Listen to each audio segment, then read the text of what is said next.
আসসালামু আলাইকুম, welcome back to my channel Excel Cozy Cafe. বন্ধুরা, যথারীতি হাজির হয়েছি নতুন আরেকটা ভিডিও নিয়ে আপনাদের সামনে। বরাবরের মতো এটাও দেখাবো পাওয়ার করে একটা টিপস অ্যান্ড ট্রিক্স। আজকের ভিডিও থাম্বনেলটা একটু শেয়ার করি। এখানে দেখুন আমার একটা ডাটা ছিল, এই যে বিফোরে এই আফটার।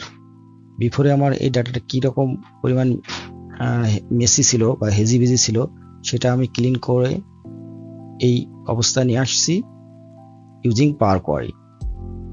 তো বেসিক্যালি আপনারা এই ধরনের মেসি ডাটা ক্লিন আপের জন্য আপনাকে অবশ্যই পাওয়ার কোয়ারি ইউজ করতে হবে, আনলেস আপনি কিন্তু এটা প্রপারলি করতে পারবেন না। কারণ এক্সেলে হয়তো অনেক কিছু করতে পারবেন, কিন্তু সব কিছু কিন্তু ফর্মুলা দিয়ে বা সব এতে হয় না। প্রতিটা জিনিসের ভালো কোনো কিছু করতে গেলে এক একটা জিনিসের এক এক রকম বিভিন্ন সফটওয়্যার বিভিন্ন ধাপের মাধ্যমে এগুলো করতে হয়। তো সেটাই মূলত আজকে আমি আপনাদের দেখাবো যে কিভাবে ডাটা ক্লিন আপ করবেন। আজকের ভিডিওর এগুলো দেখেন, আমার এখানে বেশ কিছু পিআই আছে। তো এই পিআর ভিতরে বিভিন্ন স্টাইল আছে। তো এখন আমার হঠাৎ করে প্রয়োজন পড়ছে যে সবগুলো পিআই 1 2 3 4 5 11টা, এখানে 11টা পিআইয়ের ভিতরে আমি একটু পিআই একটা ওপেন করে দেখাই আপনাদের। এই যে পিআর স্ট্রাকচার, ঠিক আছে, এই যে স্টাইল, এই ইনফরমেশনটুকু আমার শুধু এই যে ইনফরমেশন, এই যে এইগুলো আমাকে এক জায়গায় অ্যাকুমুলেট করতে হবে, একটা ফাইলের ভিতরে আনতে হবে বা একটা শিটের ভিতরে আনতে হবে। তো আমি অন্য আরেকটা, যে এখানে দুইটা আছে স্টাইল, আরেকটা দেখাই। এখানে আছে এই যে, ঠিক আছে, এই যে এখানে আছে, এখানে আছে একটা, যে এখানে আছে। এইরকম ভাবে আমার বেশ কিছু পেয়ার ইনফরমেশন আছে, ঠিক আছে। তো এখন আমার এই পিআই গুলো থেকে সবগুলো ডাটাকে এক জায়গায় কপি করার প্রয়োজন। তো হঠাৎ করে আমি যদি এগুলো এখন সব 11টা পিআই বারবার ওপেন করে কপি পেস্ট করি, তাহলে আমার বেশ সময় সাপেক্ষ এবং সময় লাগবে।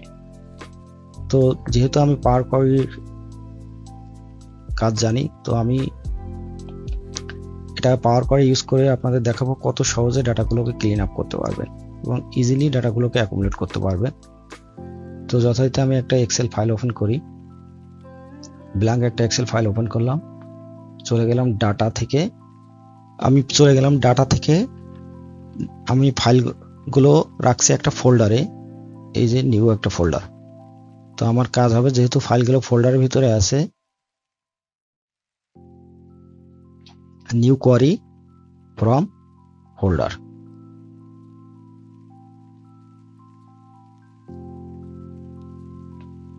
আমি এখান থেকে ফোল্ডারটা জাস্ট চিনিয়ে দেব, এই যে নিউ ফোল্ডার ওপেন করলাম। একটু সময় নেবে। আমি এখান থেকে কম্বাইন অ্যান্ড ট্রান্সফর্মে যাব। দেখুন পাওয়ার কোয়ারিতে ডাটাগুলো ওপেন হওয়ার পরে পাওয়ার কোয়ারিটারে আপনারা কি পরিমাণ মেসি অবস্থায় আমার ডাটাগুলোকে দেখতে পাচ্ছেন। তো দেখুন এই নালগুলো সাধারণত যেগুলো ব্ল্যাঙ্ক রো, সেই ব্ল্যাঙ্কগুলোকে নাল হিসেবে কাউন্ট করে। তো এখন আমার দরকার এই পিআই নাম্বার অনুযায়ী কি কি স্টাইল ছিল, সেই স্টাইলগুলো সাথে কোন স্টাইলের ওয়াশ টাইপটা কি, অর্ডার কোয়ান্টিটি কত, রেট কত, টোটাল ভ্যালু কত, এইগুলো আমার এক জায়গায় করা বা আমার এই ডাটাগুলো প্রয়োজন। তো আমি কপি পেস্ট করতে গেলে অনেক সময় দরকার হতো, আমি জাস্ট পাওয়ার কোয়ারিতে ডাটাগুলোকে ওপেন করছি। এবারে আপনাদের জাস্ট কয়েকটা ক্লিকের মাধ্যমেই দেখাবো আমি আমার কাঙ্ক্ষিত ডাটাগুলোকে ইজিলি ক্যাপচার করতে পারি। তো প্রথমে আমার এই যে সেকেন্ড যে কলমটা, এই কলমটার আমি জাস্ট কয়েকটা ক্লিক দিব, দেখেন জাস্ট রিমুভ এমটি। সেকেন্ড কলমেও জাস্ট ফিল্টারের থেকে রিমুভ এমটি, থার্ড কলমে রিমুভ এমটি, ফোর্থ কলমে রিমুভ এমটি, ঠিক আছে। এখন দেখেন এই যে স্টাইল আইটেম ডিটেলস, এটা মোটামুটি চলে আসছে। এখন আমি use first word as header, ঠিক আছে। দেখেন এখানে স্টাইল আছে, ওয়াশ টাইপ, কোয়ান্টিটি, এখন ওয়াশ টাইপ আর এই ডিটেলসটা ডাবল আছে, সেক্ষেত্রে আমি এখান থেকে কোয়ান্টিটিটা আমি ফিল্টারটা উঠে দিতে পারি। দেখুন মোটামুটি আমার কাঙ্ক্ষিত রেজাল্ট চলে আসছে। এখানে এই যে অর্ডার কোয়ান্টিটি, এটা আমি এখানে রিনেম করে দিই, অর্ডার কোয়ান্টিটি, এই ইউনিট প্রাইস আছে, টোটাল অ্যামাউন্টও আছে,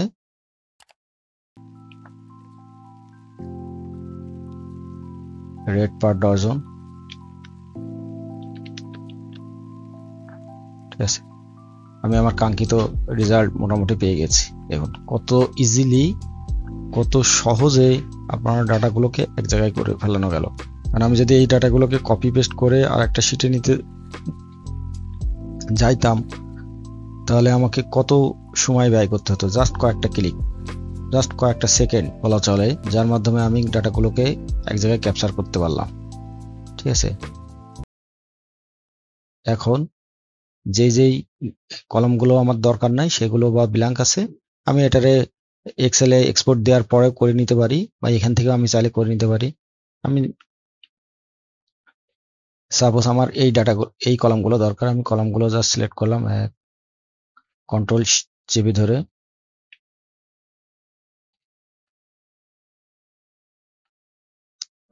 মাউসের রাইট বাটন ক্লিক করে রিমুভ আদার কলাম, এটা ক্লিক করে দিলাম।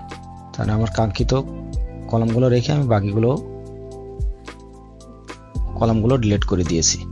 ঠিক আছে, এখন আমার এদিক সেদিক যদি করার প্রয়োজন হয়, এটার এদিক নিলাম, স্টাইলটা এদিকে নিলাম, স্টাইলটা আমার প্রথমে নিলাম, ওয়াশ টাইপটা এদিকে নিয়ে আসলাম, পিআই নাম্বারটা আমি ধরে ড্র্যাগ করে বামে এনে ছেড়ে দিলাম। ঠিক আছে, দেখুন কত চমৎকার।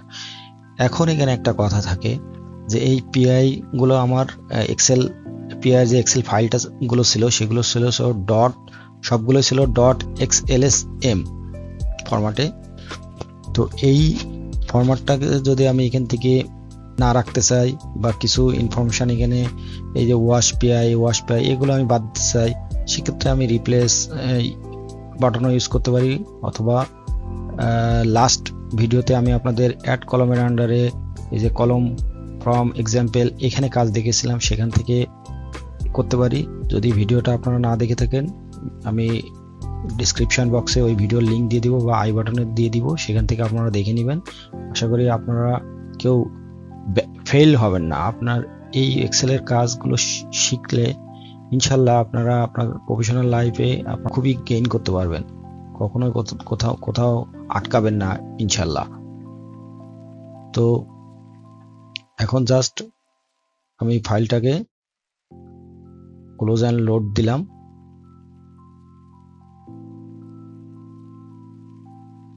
কত চমৎকার ভাবে আমার সব ডাটাগুলো এক জায়গায় চলে আসছে।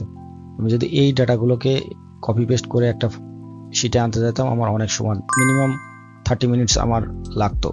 ঠিক আছে, তো আমি 30 মিনিটের জায়গায় আমার সর্বোচ্চ মনে হয় 3 মিনিট থেকে 5 মিনিটে আমি এই জিনিসটা করতে পারলাম। তাহলে আপনি চিন্তা করেন কত ইজিলি, কত সহজে আপনি কত টাইম সেভ করে কাজগুলো করতে পারবেন। ঠিক আছে, এখন অর্ডার কোয়ান্টিটি, এটা আপনার যদি এটা আমি সরাই না, এটা আপনি কাট করে কলমটারে এইখানে এনে দেন। ঠিক আছে, এটাও করতে পারবেন। পাওয়ার কোয়ারি তো মিছা গলে করতে পারতাম। রেট পার ডজন, এটা আমার যদি লাস্টে দরকার হয়, এটা আমি লাস্টে দিয়ে দিলাম। ঠিক আছে, এখন এখানে যদি কোয়ারির এই ডেটাতে, যেহেতু আমি একবার পাওয়ার কোয়ারিতে ওপেন করছি, সেখানে দেখেন এখন এখানে এই যে কোয়ারি নামে একটা নতুন ফিল্ড চলে আসছে। এখন আমি ইচ্ছা করলে এই এডিট কোয়ারিতে ক্লিক করে আবার কোনো কিছু এডিট করার প্রয়োজন হলে সেটাও আমি করে নিতে পারি। সেটাও আমি এই ভিডিওতে আপনাদের আমি দেখিয়ে দিচ্ছি, এই ইনফরমেশনের কিছুটা চেঞ্জ করে। ওকে, তাই এডিট বাটনকে ক্লিক করলাম। এখন আমি দুইটা উপায়ে আমি এই গত লাস্ট ভিডিওতে যেটা দেখিয়েছিলাম সেটা দিয়ে একটা টিপস দেখাই। কলম ফ্রম এক্সাম্পল, ফ্রম সিলেকশন দিলাম। জাস্ট আমি চাইতেছি যে এই যে শুধু এই যে ওয়াশ পিআই এই অপশনগুলো থাকবে না। ওকে, তো আমি এখানে নিলাম কি 0223-05, জাস্ট প্রেস এন্টার। দেখুন কত চমৎকার ভাবে আমার সব ইনফরমেশন গুলো চলে আসছে। জাস্ট ওকে প্রেস করলাম। আমার পেয়ার নাম্বারগুলো এই যে আলাদা হয়ে গেল। ঠিক আছে, ওয়াশ পেয়ার বারবার আমার এটা আমি রিমুভ করে দিলাম। ওকে, এখন আমি আবার যদি ক্লোজ অ্যান্ড লোডে ক্লিক করি, দেখুন আর একটা কলম আমি পেয়ে যাব। এটারে আমি নামটা চেঞ্জ করে দিতে পারি, ওয়াশ পিআই। ঠিক আছে, এই যে পিআই ইনফরমেশন গুলো। তো মূলত এই ছিল আজকের ভিডিও। সবাইকে ধন্যবাদ। I would like to request all of you, please subscribe my channel and press the bell icon so that you can get notification right away when the video is uploaded. তো আমি সবাইকে বিনীত অনুরোধ করব, please আপনারা আমার পাশে থাকবেন, আমার ভিডিওগুলো প্লিজ সাবস্ক্রাইব করার মাধ্যম দিয়ে ইভেন আপনারা নিয়মিত দেখতে থাকবেন। আশা করি ভালোভাবে আপনি এক্সেলের কাজ শিখে খুব সহজে আপনি আপনার প্রফেশনাল লাইফকে রিস্ক করতে পারেন। তো আবার দেখাবেন নতুন কোনো ভিডিওতে। সে পর্যন্ত সবাই ভালো থাকবেন, সুস্থ থাকবেন।